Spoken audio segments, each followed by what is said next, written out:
Guys, magandang araw, and for today's video papakita ko sa inyo kung paano ako gumawa ng pen sleeve and chocolate sleeve for Teacher's Day this October. So yan guys, kinat ko muna sila isa-isa, and then the next process or the next step is ikakat natin yung corners, of course, para maganda at may kurba, di ba?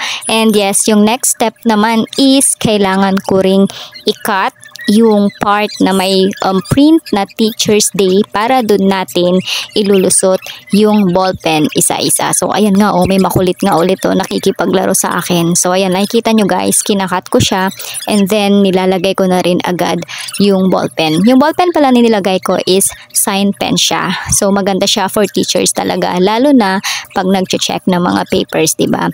And right after ko naman maglagay isa-isa ng mga ballpen, ilang pieces pala yan? Marami rin yan, nasa almost 100 pieces din yung ginawa ko na yan. So after nga maglagay ng ballpen isa-isa, kailangan ko nang ilagay yung plastic. Bali yung plastic pala na ginamit ko dito guys is 2.5 by 6. Saktong-sakto siya dun sa pen sleeve na 3 by 7. And tong plastic na pala to guys is self-adhesive siya. So meron lang akong tatanggalin na plastic and then didikit na siya. May adhesive na siya na nakalagay guys. And i-drop down ko na lang ulit yung mga link ng mga products na ginamit ko sa comment section. So ayan lang guys, salamat sa panonood. See you in our next video. Bye!